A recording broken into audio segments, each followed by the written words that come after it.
untuk berbagai kesempatan. Bahannya pun beragam.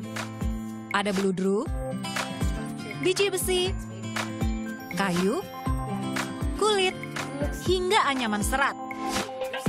Trendy dan tak termakan zaman. Padahal umurnya puluhan bahkan ratusan tahun. Tempat ini bukan toko tas, melainkan museum tas kuno atau vintage. Berlokasi di kawasan Sanur, Bali, inilah Strange But Cool, a Museum Vintage Bags. Setelah membayar tiket Rp150.000 per orang, saya bisa melihat keunikan 400 koleksi tas vintage dari tahun 1920 hingga 1999. Kebetulan sang pemilik, Tina Lim, bisa menemani. Saat pertama masuk, saya disambut tas yang ikonik tahun 70-an ini. Tas merah terang berbentuk telepon. Dallas Vintage Bag adalah namanya. Saking terkenal, penyanyi eksentrik Lady Gaga pun sempat memakai tas jenis ini. Karena tas bukan hanya soal kegunaan, melainkan pelengkap gaya. Tas-tas di sini tak hanya keluaran rumah mode terkenal macam Chanel dan Gucci, melainkan lebih menitik beratkan tas edisi terbatas dari seluruh dunia. Misalnya tas Yes Bag, rancangan Annette Collins yang jadi incaran para kolektor. So it is in the good condition. It's in immaculate condition. Oke.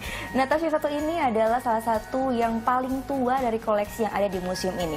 Tas ini berasal dari tahun 1920-an dan juga pada saat itu saja tas dengan bahan dari biji besi ini bisa berharga sampai dengan $100. Bayangkan sekarang kira-kira berapa harganya ya. Karena itu tidak boleh disentuh sembarangan karena tas ini sangat berharga. Mayoritas tas yang dipamerkan adalah koleksi pribadi Tina yang telah dikumpulkan selama 12 tahun. Kecintaannya pada handbag bermula dari tas antik pemberian sang bunda yang berdesain vintage. It's an absolute passion. I collect bags because they are symbols of beauty, and I feel that they complete a woman's ensemble. When she's all dressed up, the perfect bag will make that whole look come together. Not only that, handbags to me are design. They are all about balance. They're all about that finishing aspect to being a lady. Membuka museum mendatangkan kepuasan karena dirinya sekaligus bisa berbagi ilmu dengan orang lain. Kini selain museum, tas vintage pun jadi bisnisnya. Tak sekedar bentuk unik, cerita di balik tas-tas vintage ini juga menjadi daya tarik tersendiri. This is the place kita bisa belajar dari tahun ke tahun dari perkembangan fashion dalam handbags. This museum is kayak apa ya kita bilangnya, ini having benar-benar extraordinary collection untuk diketahui. Di akhir tur museum, pengunjung berkesempatan memegang dan mencoba tas antik yang disediakan. Nah, bagi pengunjung yang ingin belajar membuat dompet atau tas, ada kelas singkat di sini.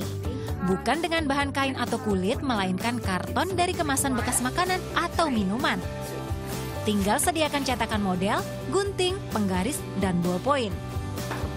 Potong karton sesuai pola, lalu tempelkan pola ke karton bahan, lipat, dan beri hiasan. Nah, sebentar lagi Tetra Pak wallet saya bakal jadi. Walaupun terlihat simple, tapi ternyata membutuhkan ketelitian ya, karena banyak sekali detail yang harus dikerjakan. Dan ternyata upcycling is so much fun. Selain dapat dompet baru, kita pun bisa berkontribusi untuk lingkungan sekitar.